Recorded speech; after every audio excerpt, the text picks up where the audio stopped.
Assalamualaikum. Kali ini kita akan menyimak kisah seorang pendeta yang awalnya berusaha dilukai dengan ilmu hitam, namun justru menemukan hidayah Islam melalui perjalanan panjang penuh cobaan dan keajaiban. Ingatlah kalian, apapun itu, Allah pasti akan membalas siapa saja yang melakukan kebaikan di jalannya, karena kebaikan yang ikhlas akan menjadi cahaya yang menerangi langkah kita, bahkan dalam gelapnya kesulitan. Dan juga, saya sangat berterima kasih kepada yang sudah like dan subscribe dari video ini. Jangan lupa juga menuliskan sholawat kepada Nabi kita di kolom komentar, karena sesungguhnya Allah dan malaikatnya bersholawat kepadanya, dan setiap sholawat yang kita panjatkan akan kembali kepada kita sebagai keberkahan.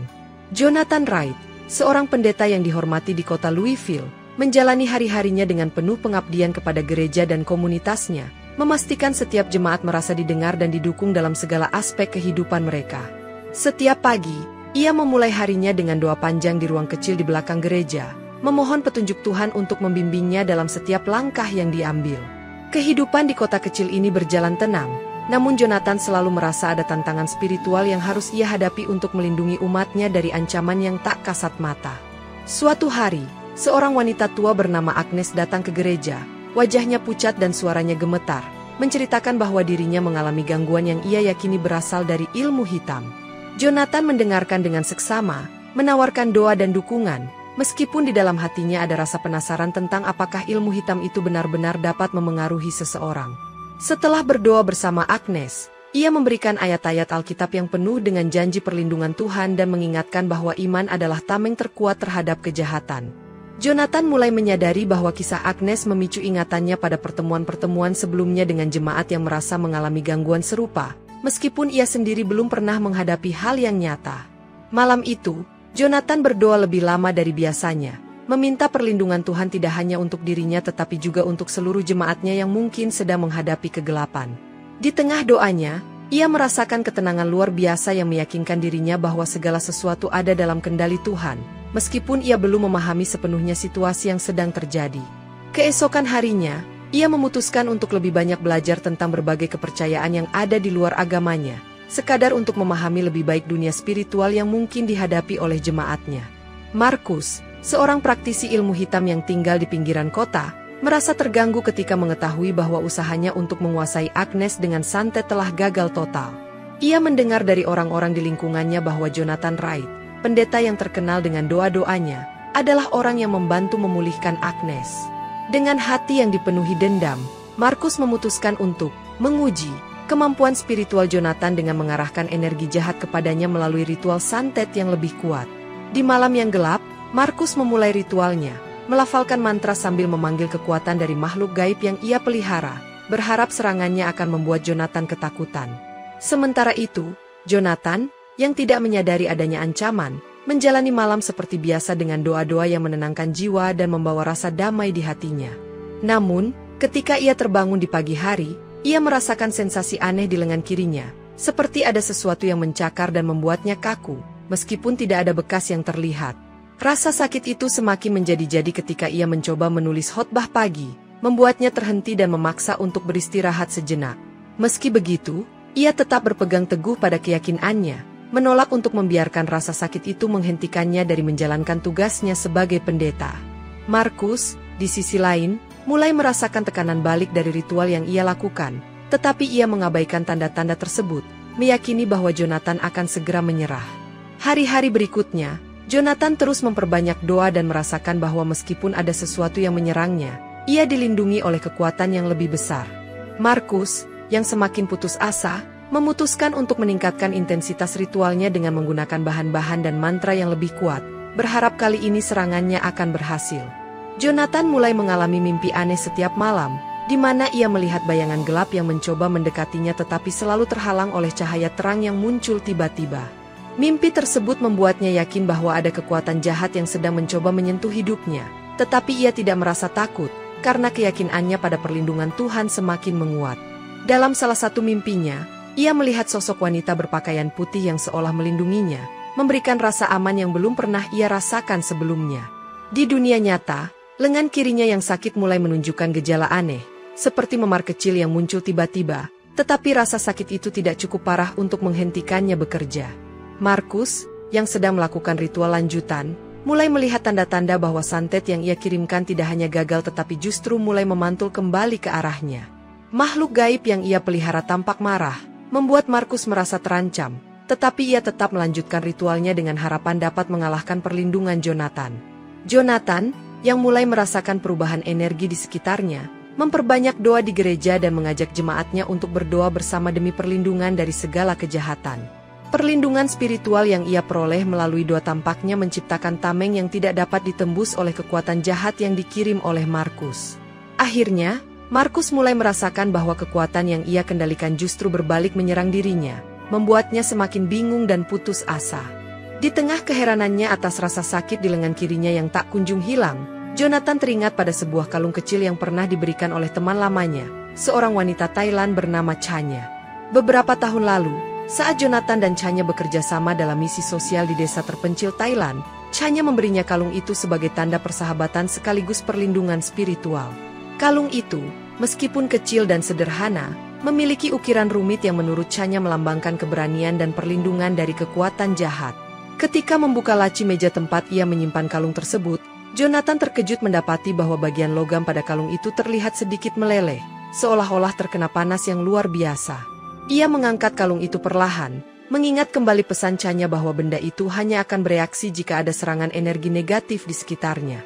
Perasaan aneh menjalar di tubuhnya, dan ia mulai menyadari bahwa kalung tersebut mungkin memiliki peran dalam melindunginya dari serangan yang ia rasakan selama beberapa hari terakhir.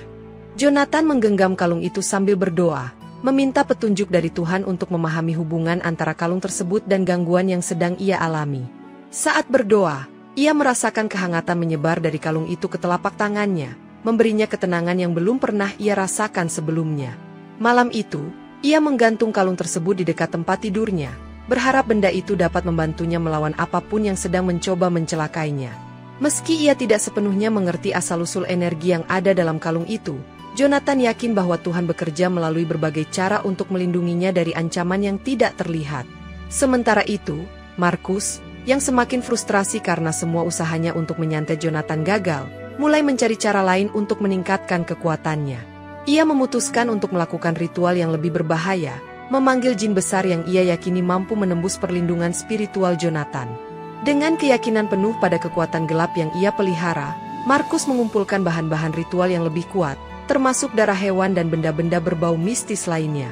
Malam itu, di ruang ritualnya yang penuh asap kemenyan, Markus melafalkan mantra dengan intensitas yang jauh lebih besar dari sebelumnya, berharap jin besar itu akan memenuhi perintahnya.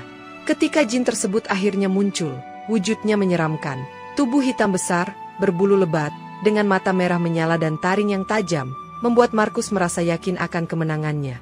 Namun, sesuatu yang tidak terduga terjadi. Jin tersebut mulai menunjukkan tanda-tanda pemberontakan, menolak untuk sepenuhnya tunduk pada perintah Markus.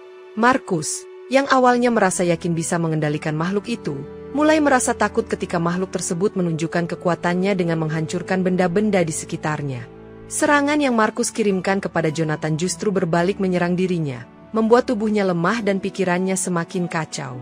Jin itu, yang tampaknya merasa dilecehkan oleh perintah Markus, mulai menyerangnya secara langsung, menciptakan luka-luka fisik dan mental yang tidak bisa dijelaskan.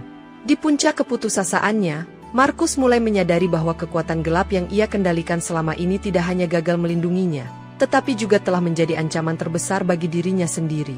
Jonathan mulai merasakan bahwa doa-doa yang ia panjatkan setiap malam memberinya kepekaan terhadap hal-hal yang sebelumnya tidak pernah ia sadari. Ia mulai melihat bayangan hitam yang samar-samar muncul di sudut gereja, terutama saat ia sedang berdoa atau memimpin kebaktian. Meskipun bayangan itu tampak mengintimidasi, Jonathan tetap tenang, meyakini bahwa iman kepada Tuhan adalah tameng yang paling kuat terhadap segala gangguan. Setiap kali bayangan itu muncul, Jonathan memperbanyak doa dan membaca ayat-ayat Alkitab dengan penuh keyakinan, yang perlahan membuat bayangan tersebut memudar hingga menghilang. Ia mulai mencatat pengalamannya dalam jurnal pribadi, merenungkan bahwa gangguan ini adalah bagian dari ujian spiritual yang harus ia hadapi.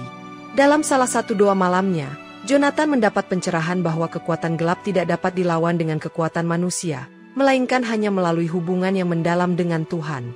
Kesadaran ini membuatnya semakin berfokus pada pengabdian kepada Tuhan, meninggalkan semua keraguan tentang kekuatan doa dan ibadah yang ia praktikkan selama ini. Jemaatnya, yang juga mulai merasakan atmosfer spiritual di gereja, semakin mempercayai Jonathan sebagai pemimpin mereka yang dapat melindungi mereka dari segala ancaman. Jonathan pun menyadari bahwa ia tidak hanya berjuang untuk dirinya sendiri, tetapi juga untuk jemaatnya yang mempercayakan perlindungan spiritual mereka kepadanya. Dengan keyakinan yang semakin kokoh, ia memutuskan untuk menghadapi segala ancaman yang datang, yakin bahwa Tuhan tidak akan meninggalkannya dalam perjuangan ini. Suasana tenang di gereja mulai terusik oleh gangguan aneh, seperti lilin-lilin di altar yang tiba-tiba menyala sendiri meskipun tidak ada seorang pun yang menyalakannya. Jemaat yang datang untuk beribadah malam mulai mendengar bisikan-bisikan samar yang membuat bulu kuduk mereka merinding, meskipun tidak ada orang lain di sekitar. Jonathan, yang mendengar keluhan ini dari beberapa jemaat, memutuskan untuk melakukan inspeksi gereja seorang diri di malam hari untuk mencari tahu sumber gangguan tersebut. Di tengah keheningan malam, ia mendengar langkah kaki di lorong gereja, tetapi ketika ia menoleh, tidak ada siapapun di sana, hanya suara angin yang menderu pelan. Kejadian-kejadian ini mulai membuat beberapa jemaat enggan datang ke gereja, merasa bahwa tempat ibadah yang seharusnya menjadi perlindungan kini terasa mengancam. Jonathan, menyadari tanggung jawabnya, mengajak jemaat untuk berkumpul dalam doa bersama, memohon perlindungan Tuhan dan memohon kekuatan untuk melawan segala gangguan ini. Di tengah doa, ia merasakan kehadiran damai yang luar biasa, seolah-olah Tuhan sendiri hadir di antara mereka, memberikan keyakinan bahwa mereka tidak sendirian. Meskipun gangguan masih terjadi, doa bersama itu membawa ketenangan dan keberanian kepada jemaat, membuat mereka yakin bahwa iman mereka adalah perlindungan terbaik. Jonathan menyampaikan kepada jemaatnya bahwa ujian ini adalah kesempatan untuk memperkuat keimanan mereka, bukan untuk menyerah pada ketakutan. Dengan semangat baru, Jonathan terus memimpin ibadah dan doa, bertekad untuk melindungi gerejanya dari segala ancaman yang tidak terlihat. Dalam upayanya untuk memahami lebih jauh gangguan yang terjadi, Jonathan memutuskan untuk mengunjungi toko buku di kota yang terkenal menyediakan buku-buku spiritual. Di sana, ia bertemu dengan seorang pria bernama Abdullah, seorang mualaf yang ramah dan memiliki pengetahuan luas tentang berbagai tradisi keagamaan. Abdullah, yang tertarik mendengar pengalaman Jonathan tentang gangguan spiritual, berbagi pandangannya tentang pentingnya hubungan langsung dengan Tuhan melalui tauhid. Jonathan, meskipun awalnya skeptis, merasa penasaran dengan konsep ini, terutama ketika Abdullah menjelaskan bahwa tauhid mengajarkan manusia untuk hanya bergantung pada Tuhan tanpa perantara apapun. Abdullah memberikan sebuah Al-Quran kepada Jonathan, memintanya untuk membaca beberapa ayat tentang perlindungan dan mencari kebenaran melalui renungan yang mendalam. Saat membaca Al-Quran di rumah, Jonathan merasa tersentuh oleh keindahan dan kedalaman maknanya, meskipun ia belum sepenuhnya memahami isinya. Abdullah juga berbagi kisah pribadinya sebagai mualaf, bagaimana ia menemukan kedamaian setelah memeluk Islam, terutama dalam menghadapi tantangan hidup. Jonathan mulai menyadari bahwa ada kesamaan mendasar antara apa yang diajarkan dalam Al-Quran dan nilai-nilai yang ia pelajari dalam imannya selama ini. Pertemuan ini membuka perspektif baru bagi Jonathan, membuatnya semakin yakin bahwa untuk melawan gangguan ini, ia perlu memperkuat hubungannya dengan Tuhan, bukan hanya melalui ritual tetapi juga melalui pemahaman yang lebih dalam. Dengan hati yang terbuka, ia memutuskan untuk terus membaca Al-Quran dan berdiskusi dengan Abdullah, berharap menemukan jawaban atas pertanyaan-pertanyaannya. Sementara itu, Markus mulai merasakan dampak dari perbuatannya, ketika kekuatan gelap yang ia kendalikan mulai menyerang dirinya sendiri tanpa ampun. Tubuhnya menjadi lemah, ia sering terbangun di malam hari dengan mimpi buruk tentang jin yang mengejarnya, memelototinya dengan mata penuh amarah. Setiap kali ia mencoba melakukan ritual untuk mengusir rasa sakit itu, efeknya justru berbalik, membuat kondisinya semakin buruk dan tubuhnya semakin rusak. Keluarga dan teman-temannya, yang awalnya mendukungnya, mulai menjauh karena merasa Markus telah membawa energi negatif yang membahayakan mereka. Dalam kepanikannya, Markus mencari orang-orang yang ia anggap bisa membantu, tetapi mereka semua menolaknya, menganggap situasinya terlalu berbahaya. Putus asa dan tidak tahu harus pergi kemana, Markus akhirnya mengingat Jonathan, orang yang ia anggap sebagai musuh spiritual, namun satu-satunya harapan yang tersisa. Dengan tubuh yang gemetar dan hati yang penuh ketakutan, Markus mendatangi gereja, memohon kepada Jonathan untuk membantunya melawan kekuatan gelap yang kini mencelakainya. Jonathan, meskipun terkejut melihat kedatangan Markus, memilih untuk tidak menunjukkan dendam dan mendengarkan pengakuan Markus dengan penuh perhatian. Markus akhirnya mengungkapkan semua perbuatannya, termasuk niatnya untuk mencelakai Jonathan, tetapi juga penyesalan mendalam yang ia rasakan karena tindakannya itu. Jonathan, dengan belas kasih yang luar biasa, berjanji untuk membantunya. Tetapi ia menegaskan bahwa Markus harus berserah sepenuhnya kepada Tuhan dan meninggalkan semua praktik ilmu hitam yang pernah ia lakukan. Dengan rasa ingin tahu yang mendalam, Jonathan membuka Al-Quran untuk pertama kalinya, membaca terjemahan bahasa Inggris yang diberikan oleh Abdullah. Saat membaca, ia menemukan ayat-ayat yang berbicara tentang perlindungan Allah terhadap segala bentuk kejahatan, termasuk gangguan dari makhluk tak terlihat. Salah satu ayat yang menarik perhatiannya adalah tentang kekuatan doa dan keimanan yang tulus sebagai perlindungan terbaik dari segala kejahatan. Ia membandingkan konsep tersebut dengan pendekatan dalam agamanya selama ini, yang seringkali melibatkan doa melalui perantara atau ritual khusus.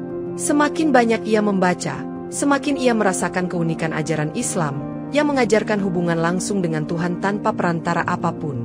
Jonathan mulai merenungkan bagaimana ajaran tersebut memberikan ketenangan dan kejelasan, terutama dalam menghadapi situasi sulit seperti yang ia alami. Dalam prosesnya, ia merasa hatinya mulai terbuka terhadap kemungkinan bahwa ada kebenaran dalam ajaran yang selama ini tidak ia kenal. Ia mencatat ayat-ayat yang paling menyentuhnya, terutama yang berbicara tentang kasih sayang Allah kepada hamba-hambanya yang berserah diri. Jonathan merasa bahwa Al-Quran bukan hanya sebuah kitab suci, tetapi juga panduan praktis yang memberinya harapan dan pemahaman baru tentang kehidupan.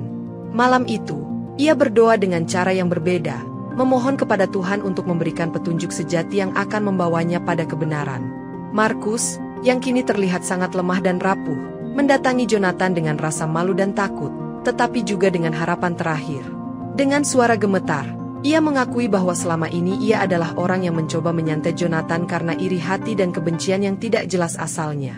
Jonathan mendengarkan dengan penuh perhatian, tanpa menunjukkan kemarahan atau kebencian, meskipun ia merasa terkejut dengan pengakuan Markus. Sebaliknya, ia mengingatkan Markus bahwa setiap manusia bisa berbuat salah, tetapi Tuhan selalu membuka pintu tobat bagi siapapun yang mau kembali kepadanya. Jonathan mengajak Markus untuk berdoa bersama, memohon ampun kepada Tuhan atas kesalahan yang telah ia lakukan dan memohon kesembuhan dari penderitaan yang ia alami. Markus merasa malu karena Jonathan tidak hanya memaafkannya, tetapi juga menunjukkan belas kasih yang tidak pernah ia duga sebelumnya.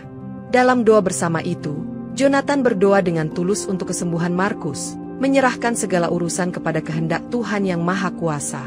Markus mulai menangis, merasakan beban di hatinya perlahan-lahan terangkat, meskipun tubuhnya masih terasa lemah.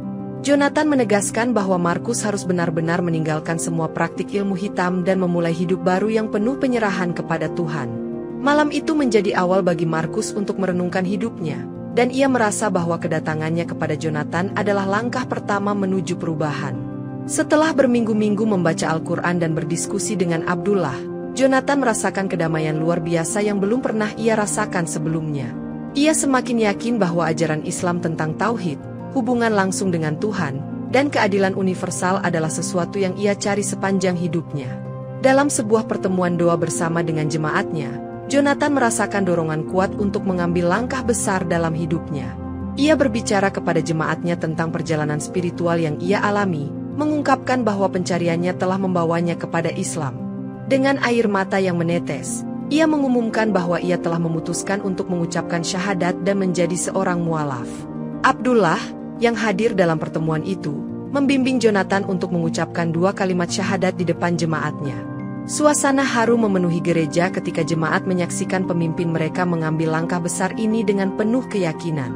Banyak dari mereka yang mulai terinspirasi oleh perubahan Jonathan, merasa bahwa kebenaran yang ia temukan juga mulai menyentuh hati mereka. Setelah mengucapkan syahadat, Jonathan merasa seolah-olah semua beban di pundaknya lenyap, digantikan oleh kedamaian yang meliputi seluruh jiwanya. Keputusan Jonathan untuk menjadi mualaf mengejutkan jemaat gereja, yang selama ini memandangnya sebagai panutan dalam iman Kristen. Beberapa di antara mereka merasa bingung dan terluka, sementara yang lain penasaran dengan alasan di balik keputusan besar ini. Dalam sebuah pertemuan khusus, Jonathan dengan hati yang tulus menjelaskan perjalanan spiritualnya, termasuk bagaimana ia menemukan kedamaian dalam Islam. Ia berbicara tentang nilai tauhid, hubungan langsung dengan Tuhan, dan bagaimana ajaran Islam menjawab pertanyaan-pertanyaan yang selama ini mengganggunya. Kata-kata Jonathan yang penuh kejujuran dan kasih membuat banyak jemaat mulai mempertimbangkan ulang keyakinan mereka sendiri. Perlahan-lahan, beberapa jemaat mendekati Jonathan, meminta nasihat dan bertanya lebih banyak tentang ajaran Islam yang telah mengubah hidupnya. Dalam minggu-minggu berikutnya, Jonathan membimbing beberapa jemaat untuk mempelajari dasar-dasar Islam dengan bantuan Abdullah. Hari itu tiba ketika jemaat gereja berkumpul kembali, namun bukan untuk kebaktian, melainkan untuk mengucapkan syahadat secara massal. Dengan air mata haru, puluhan jemaat mengikuti Jonathan menyatakan iman mereka kepada Allah dan menerima Islam sebagai jalan hidup mereka. Gereja yang dulunya menjadi tempat ibadah Kristen kini berubah menjadi pusat baru bagi komunitas Muslim yang penuh semangat dan persaudaraan.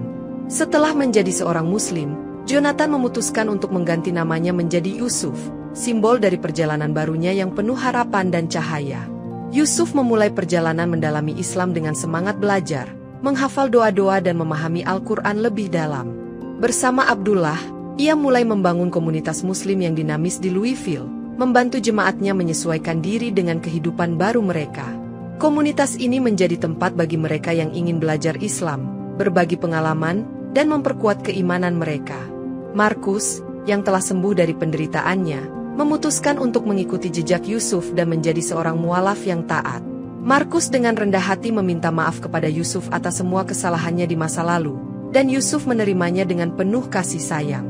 Yusuf dan Abdullah bekerja keras untuk memastikan bahwa komunitas baru mereka tidak hanya fokus pada ibadah, tetapi juga membantu masyarakat sekitar melalui amal dan pelayanan sosial. Masjid kecil yang mereka dirikan menjadi tempat di mana semua orang, Muslim maupun non-Muslim, merasa diterima dan dihormati. Perubahan besar yang terjadi di Louisville menginspirasi banyak orang di luar komunitas mereka, menarik perhatian nasional sebagai contoh harmoni dan transformasi spiritual. Yusuf merasa bahwa misi barunya adalah melayani umat manusia dengan penuh kasih sayang dan menunjukkan wajah Islam yang penuh kedamaian. Di suatu malam yang tenang, Yusuf duduk sendirian di ruang doa, merenungkan perjalanan panjang yang telah ia lalui dari seorang pendeta hingga menjadi seorang Muslim. Ia teringat bagaimana ilmu hitam yang pernah dikirimkan kepadanya menjadi pemicu untuk mencari perlindungan sejati dari Tuhan. Yusuf menyadari bahwa semua ujian yang ia alami, termasuk gangguan gaib dan konflik dengan Markus, adalah bagian dari rencana Tuhan untuk membawanya kepada Islam.